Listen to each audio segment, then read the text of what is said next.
Bonjour à toutes et à tous, j'espère que vous allez bien. On se retrouve aujourd'hui pour une tarte au gorgonzola, pommes de terre et bacon. C'est très rapide à faire, il y en a pour environ 10 minutes de préparation et ça s'accompagne très bien avec une salade ou une soupe. Aujourd'hui j'ai mis du bacon, mais des fois je mets des dés de poulet. Pour les végétariens, juste pommes de terre gorgonzola, c'est très bon aussi.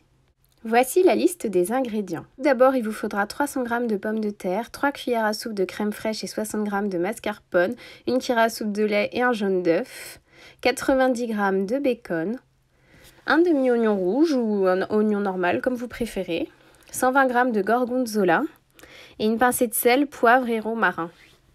Et pour finir, la pâte feuilletée. Moi, je l'ai pris rectangulaire. Tout d'abord, je la mets sur une plaque à pâtisserie et je vais faire un petit contour à l'intérieur de la pâte feuilletée avec des bords d'environ 2 cm.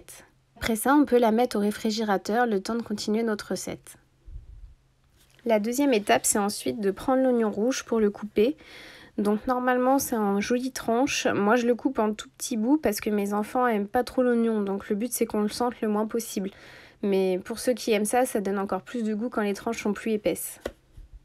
Une fois qu'on a fini de couper, on peut amener une poêle et mettre nos oignons dedans avec le bacon. Moi, j'ai pas besoin de mettre de matière grasse parce que ça attache pas spécialement avec le gras du bacon, ça suffit.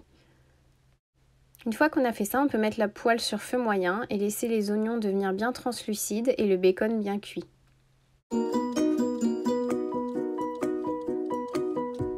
Pendant ce temps-là, on peut mettre le four à préchauffer à 200 degrés et s'occuper des pommes de terre. Donc on épluche toutes ces pommes de terre.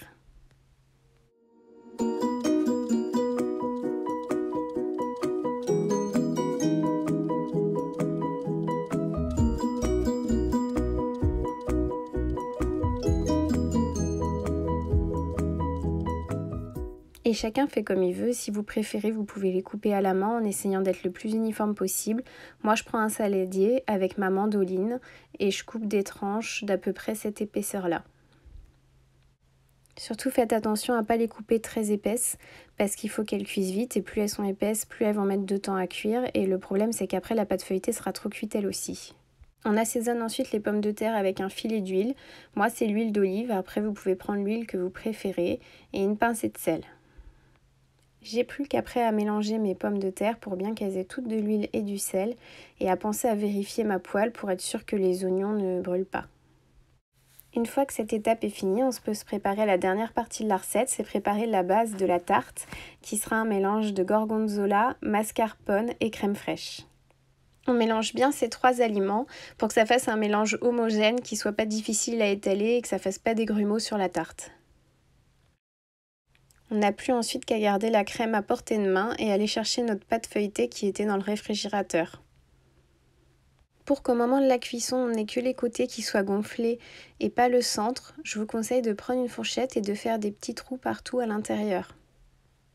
Et ensuite, on va prendre notre crème et on va l'étaler à l'intérieur du cadre, partout uniformément.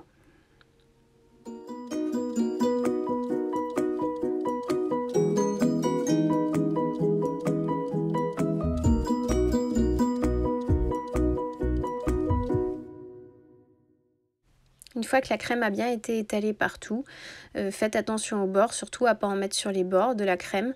Et puis après, vous pouvez mettre vos pommes de terre. Donc vous les mettez comme vous voulez. Moi, je les ai mis par rangée et je les ai fait se chevaucher légèrement. Et s'il m'en reste à la fin, eh ben, je resserre un petit peu les rangs pour que tout rentre.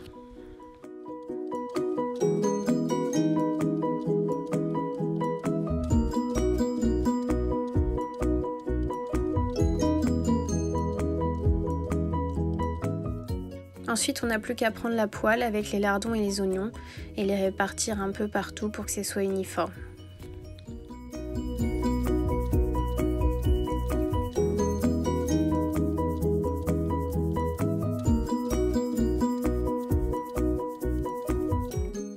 On n'oublie pas ensuite de dorer nos bords, donc on mélange le jaune d'œuf et le lait et on badigeonne tous les bords de la tarte.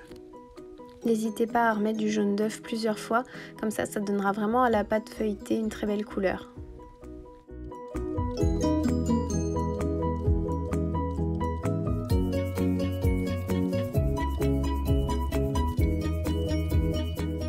n'a plus qu'à parsemer ensuite de nos épices. Donc moi j'ai mis du poivre et du romarin. Le romarin ça se marie vraiment très bien avec les pommes de terre, c'est délicieux. Et ça pourra ensuite partir au four pendant 25 minutes à 200 degrés. À bien vérifier si vous voyez que les bords sont bien croustillants et bien levés et que par contre les pommes de terre ne sont pas assez cuites quand vous mettez un couteau dedans. À ce moment-là, vous mettez un alu dessus pour prolonger la cuisson. Ah, y a notre tarte est prête et honnêtement elle en jette, elle est vraiment magnifique. Moi pour donner quelques petites touches de vert c'est facultatif mais je rajoute un petit peu de roquette, un petit peu de mâche et après on n'a plus qu'à se régaler. Ce qui est bien, c'est que c'est une tarte qui est assez fine au final, donc elle est vraiment pas bourrative. Et en plus de ça, comme je vous ai dit, elle se mange vraiment avec tout, que ce soit une bonne salade l'été ou une soupe l'hiver bien chaude, ça va avec tout. Voilà. J'espère que cette recette vous aura plu. Si c'est le cas, n'hésitez pas à commenter, à mettre un pouce bleu et à vous abonner. Et à bientôt pour de nouvelles vidéos. Au revoir!